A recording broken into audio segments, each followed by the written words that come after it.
Well, good morning. So thankful for the opportunity to be back here together with you guys.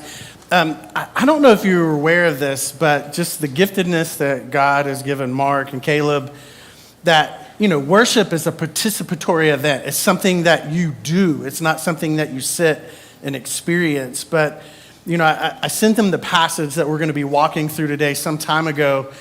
And it's just really exciting to see how from the responsive reading to the worship songs, all of those are leading up to the passage that we're going to walk through, to the closing. It's easy to walk in and to see the talent that God has gifted everyone with here.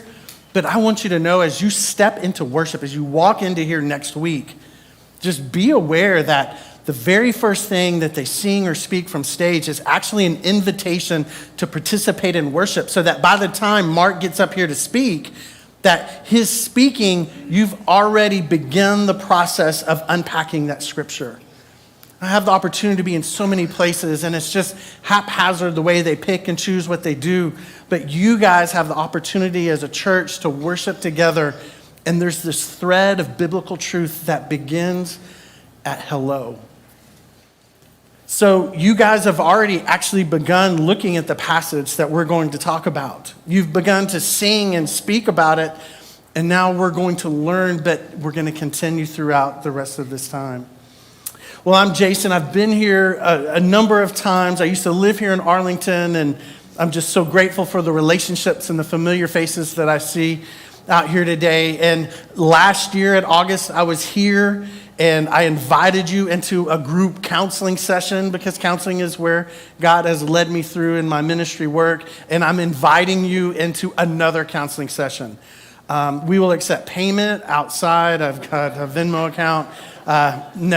This is actually completely free. All that I ask is that you open your hearts to what God may say.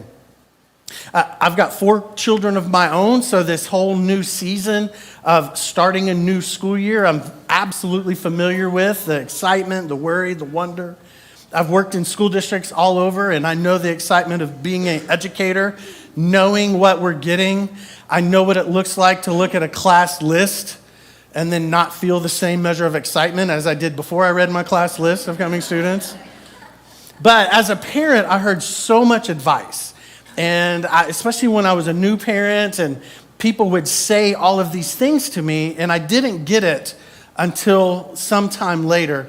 We're going to take a moment. I'm going to actually show part of a sentence, and I want you to fill in the blank. I'm going to read it. When we get to the blank, I want you to shout out what goes in there. I'll give you an example of an easy one that's not parent-related, but you know the song, Jesus Loves Me? All right, so I'm going to stop, and you just give me the next word. Jesus loves me, this I... Okay, you got it. All right, so we're going to do this parent style. So let's look at the first one. Now, you've probably heard this statement quite a bit. The days are long, but close. The years are short. Let's see what it actually means. But the nights are longer. Like, you don't know how long a night is until you have a newborn, right? All right, well, let's try another one. You know what it is. Let's go back one slide, because it really is. The days are long, but the years are short. And I didn't really fully understand that until I had kids, because it does, like right now, it feels like summer just started. And it's hard to believe, where did the summer go? It just, things happen so quickly, but it can be exhausting. All right, here's another one. Enjoy these days. They'll be gone before. Okay, close. Let's look at really what it is. Enjoy these days. They'll be gone before everyone is off your cell phone plan. Okay. You may not understand that one until you get older kids and they graduate college and they somehow are still on your plan. No, you've heard this one, and this is so true. Enjoy these days. They'll be gone before you know it. And that's so difficult, because I'm running a child to here and to there and to there, and it doesn't feel very enjoyable sitting in that line that long. Or if your kid happens to be in baseball, right? It doesn't feel very good to be sitting at 6:30 a.m., 100 degrees outside, and that's just when the day started. But the days, they just evaporate. Here's another statement. You may not have heard this one as much, but Parenting is physically exhausting when they're young and emotionally exhausting when they are older. Now, I really resonated, but this is only partially true because it gives you this false sense of hope that it's not also going to be physically exhausting when they're older.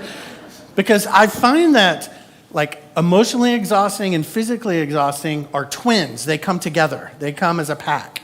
So I remember the days when my kids were little and it was physically exhausting, but they were all in my little nest. And I didn't have to worry about all of these other things. And as they got older, I didn't switch it for emotional exhaustion. I just added that one on top as bonus content. So when I look at all of these things in these quotes, I ask myself, like, what would I say to myself if I went back in time? Now, I'm having a hat on, but if I took that off, you would see what I look like with hair. But that's me holding my oldest.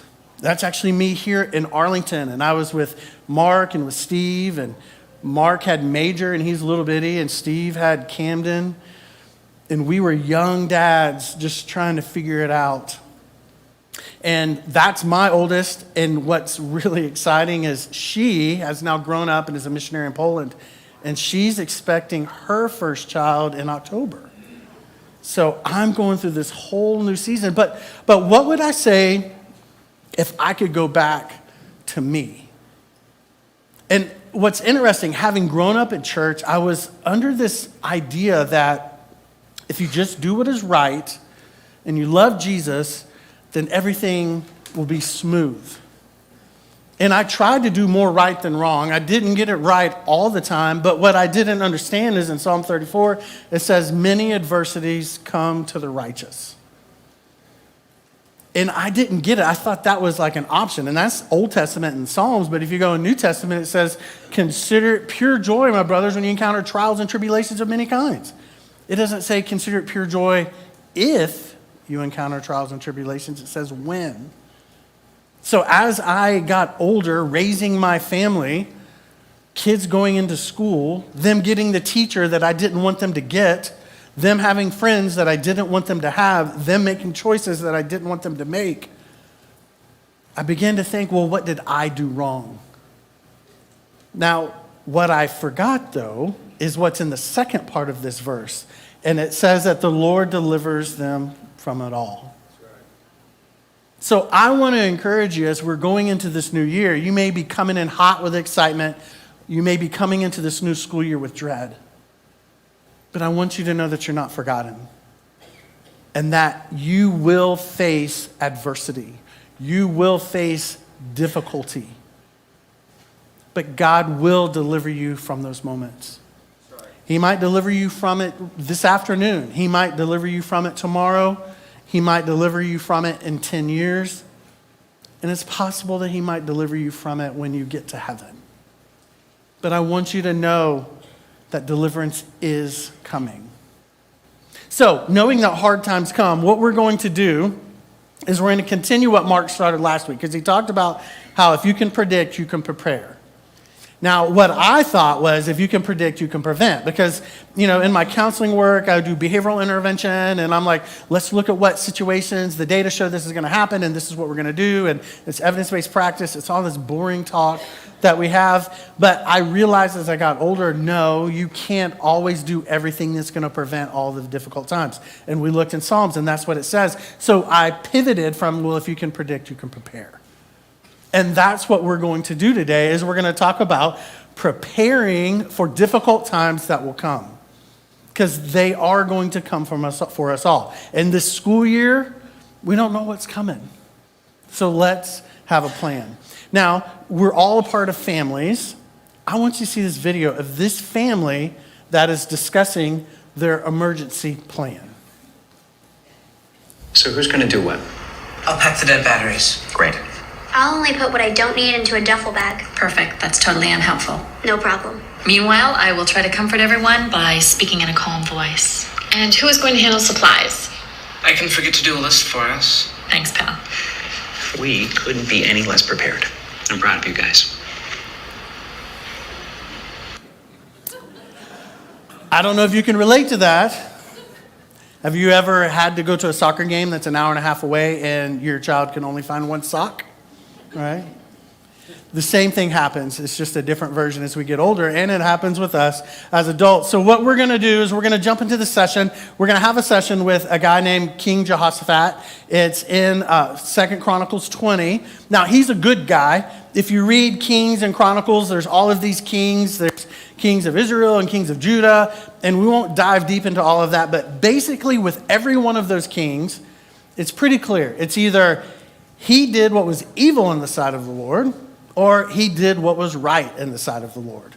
Now, King Jehoshaphat is actually one of the good guys, that he did what was right in the sight of the Lord. He wasn't perfect. He still made some mistakes, but he did what was right. So he's one of the good guys that we can learn from. So we're in session with King Jehoshaphat. We're going to have a conversation with him because he went through a moment, and we're going to look at what this moment was like for him. We're going to start in, let me say this. Before you tune out because you say, I don't have any kids, or my kids are gone, so this isn't for me, I want to remind you of this. If you're a young parent, this is for you. If you're an old parent, this is for you. If you are still a parent and you're 87 and you wish your kids would move out of the house, this is still for you. If you're a foster parent, this is for you.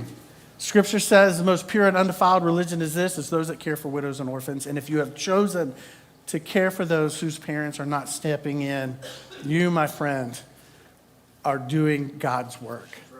Right? If you're a grieving parent, you may have lost a child, and this is excruciatingly painful for you. This is still for you. If you are a longing parent where nobody knows, but you've been wanting a child for so long and it hasn't happened, this is still for you. If you're a stand-in parent, you don't have any biological children, but somehow just droves of kids have chosen you. You didn't ask for it, but they follow you around like a boat trailer on a truck, and they are yours. This is for you. If you're a step-parent and you don't know where you fit in this relationship because you're married to someone and they're not your biological kids, but you have the responsibility, and then this is also for you. Because hard times, as it says in Psalms, comes to us all.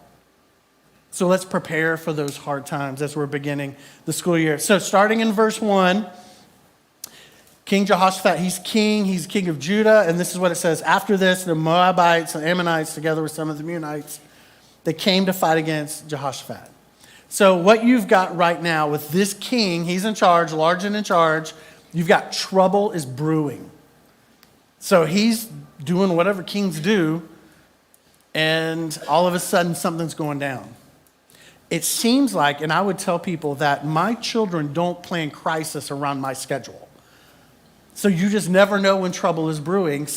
And then it happens at the most inopportune moment, and then somehow we're able to piece it together and figure it out. So he's got trouble brewing. But if you go on into verse 2, it says, people came and told Jehoshaphat, a vast number from beyond the Dead Sea and from Edom have come to fight against you. And they were already in, and it names the town.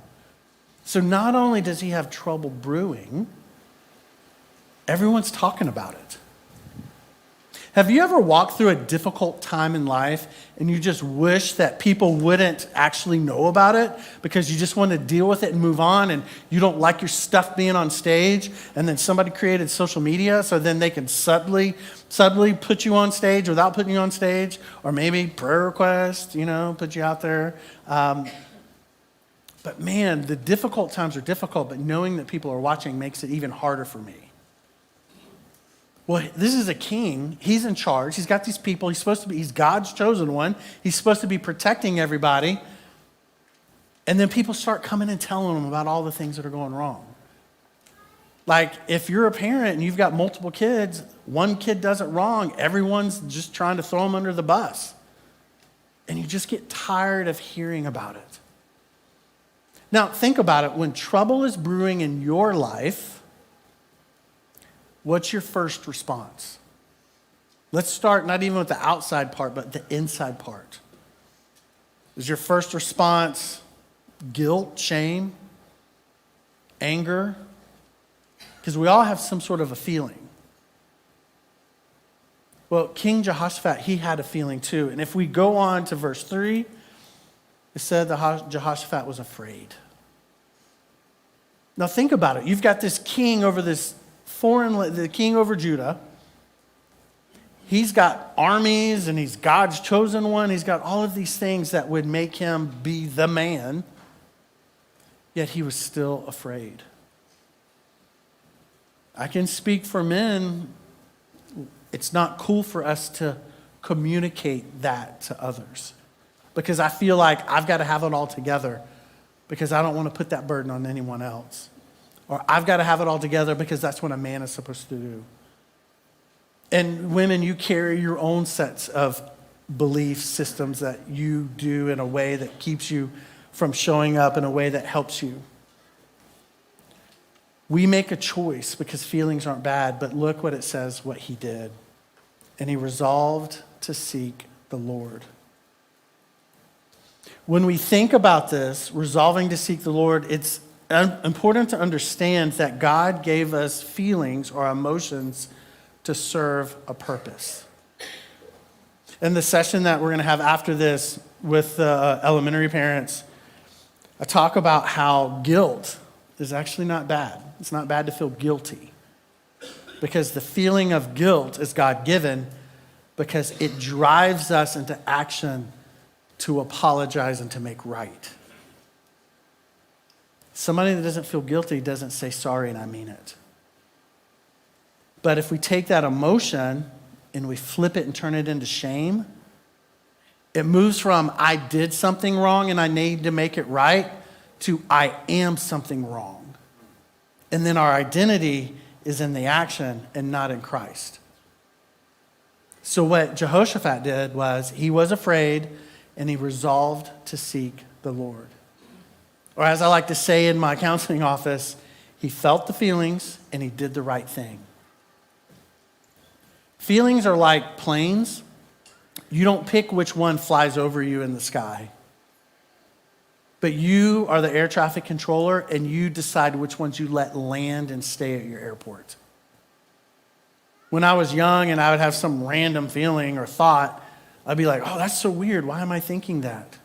And my parents were so gracious. They said, thoughts come and go. You just choose which ones you hold on to. So for you guys, as you're going into this new year, as your child is starting school, as your child is going to the next school, as your child is going off to college, as your child hasn't called you in 5 years, whatever it may be, you have to ask yourself, what are you telling yourself with it? What thoughts are you allowing to land? Nobody talks to you like you do to you. So what messages are you saying to yourself over and over? So back to Jehoshaphat, he felt the feeling, did the right things, and we're going to walk through the right things that he chose. So that as we're preparing for difficulty that will come through this new school year, these are the right things that he did, so it may inspire us to have an action plan for the right things that we can do. So the first thing is the people gathered. If you look at verse 4, it said, then he proclaimed a fast for all of Judah who gathered to seek the Lord. So what I want to encourage you, your first action plan when you're encountering difficult times is to make sure you're still gathering. The easiest way to do it is right here on Sunday morning. It's probably one of the best preventative things that you can do in difficult moments because you're building relationships with other believers that can come alongside you and say, hey, we're going to do this together. That you're going to walk in here, and you're going to get some sweet tea, and you're going to have that funky look in your eye, and some sweet old lady is going to come up to you and say, hey, you doing okay? We're not built to live on islands, so we have to gather. And that's exactly what he did. He was afraid, he sought the Lord, and he gathered with his people. Now he went from people gathering, and once they were together, if you look in verses 5 through 12, he prayed. So he went from gathering people together to Jehoshaphat praying. And it says that he stood in the assembly of Judah, which was the people, and Jerusalem in the Lord's temple in the courtyard. And he said, in those next verses through 12 is his prayers. And as he was praying with the people, he went through and said, God, this is what you've done. God, this is who you are. He goes all the way through and said, God, we need you. How many times in the midst of our difficulty do we not say, God, we need you? We just try to figure out the next thing on our own. We don't stop, we don't hit pause, we just keep moving because we think our answers are better. A great example with one of my kids, one of my children got a teacher that I didn't think that they should have. And I used all of my influence and connections and I forced them out of that class into another teacher. Now, I thought I was doing the right thing, but I really didn't pray about it. I used my logic, and there's definitely times when you may need to switch your child from one class to another, but I went forward in action without praying, and I've regretted that decision to this very day. Doesn't matter, it doesn't mean that you're doing the wrong thing, but I think stepping forward without seeking God's guidance puts you in a land where you don't have confidence knowing that you're doing what is right. So we need to gather, we need to pray, and then in verse 15, after Jehoshaphat's prayer, God spoke. And specifically, there was a guy in the crowd that God spoke to and said, hey, share this with the people, and this is the message that he shared that God said. He said, this is what the Lord said, do not be afraid or discouraged because of this vast number. He saw the problem. For the battle is not yours, but God's. You do not have to fight this battle.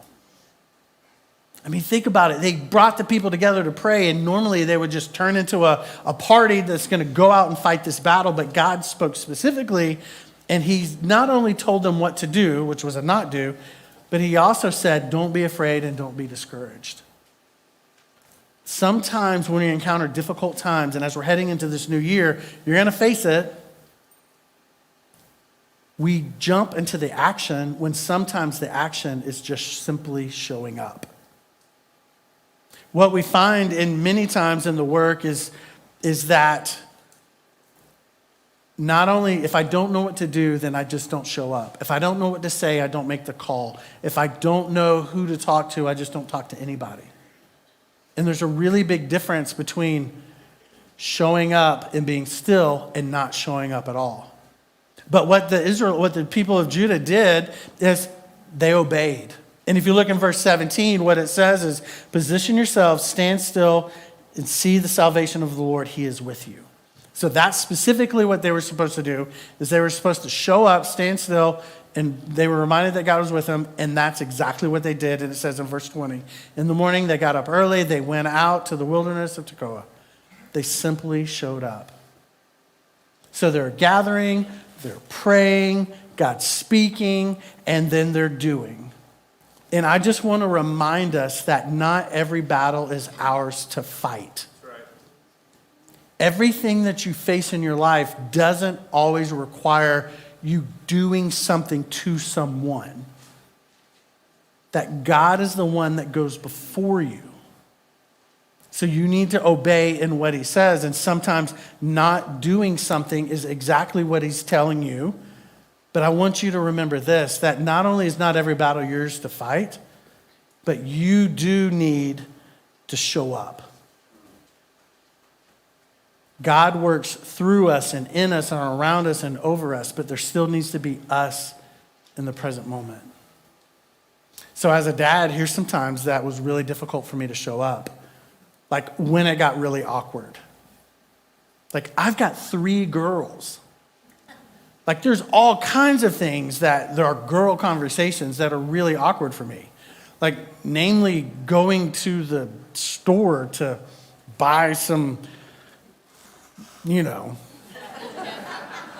there's like 17,000 options and it's just awkward and that's silly, but there's even more awkward things in knowing, okay, well, how do I show up with this? How do I show up at the workplace when there's somebody that I'm working with that doesn't like me and there's no reason for them to not like me? How do I show up in my relationship when things are really uncomfortable or I've done something wrong or I'm angry or upset? How do I keep showing up? If you, just relationship-wise, there's some researchers, they're called the Gottmans, and they actually can predict over 90% accuracy if a couple will get divorced or not. They'll look at a couple for just a small section of time, and they've got this thing that's called bids. And a bid is an invitation to engage. So if I say, hey, look at this, and then they look at it, they've engaged. And I say, it's such a heavy day today, and they just don't say anything. They're not returning my bid. See, it's not about saying something like, oh, tell me more about it, or oh, let's whatever. It's just simply acknowledging that the person's there. And what we have to do is we've got to show up. Not every battle is yours to fight, but you do still have to show up. And sometimes it goes back to gathering, that maybe it's just showing up here on Sunday morning. When you don't know what to do with your teenager, but you drag them kicking and screaming here, because then you're at least showing up. So when they look at that, they obeyed. But this is something that is pretty powerful, is they led with thanks. When they went out in front of the armed forces, they kept singing, "Give thanks to the Lord, his faithful love endures forever." And this is where this gets really difficult, is that they led with thanks for what God was going to do, not leading with thanks with what God has done. So there's something in your life that you may have been carrying for a long time. You may be praying for your adult child that's still not a believer. And what we're learning from King Jehoshaphat is that he has instructed the people to give thanks already. You don't give thanks just when God has done something. You give thanks when God is about to do something. Right. And sometimes it's giving thanks for the food we're about to eat, and sometimes it's giving thanks for the healing that's going to happen. Maybe it happens here, maybe it happens in eternity, but we need to live with thanks. And in that moment, then God moved. The moment they began with shouts and praises, the Lord set an ambush against the Ammonites, Moabites, and the inhabitants of Mount Seir who came to fight against Judah, and they were defeated. So what they did was they showed up. They thanked God for what he was going to do, and God did more than they could imagine. And if you go on, there's so much more into this passage that we don't have time to go into. But I just want to remind you that if I'm creating a difficulty action plan for my family, if I'm going into the school year excited and I want to prepare for when we get some rocky moments, let's learn from Jehoshaphat and what he did with his people. Because he gathered, they prayed, they listened, they obeyed, and they gave thanks. So now what I'm going to do is to give you that opportunity. And the band's going to come up and they're going to pray, they're going to sing, and we're going to look to God. But I want you to think of a difficult moment that you're walking through right now. You've already done step one. We've already gathered. So we're together. Now we want to pray. And you can pray through song as we're going to sing with the band up here. But I want you to begin to pray. And as you're praying, as you're singing, begin giving thanks for what God is going to do. Because God hears our prayers. Let me pray. God, thank you for today and the chance to be here together.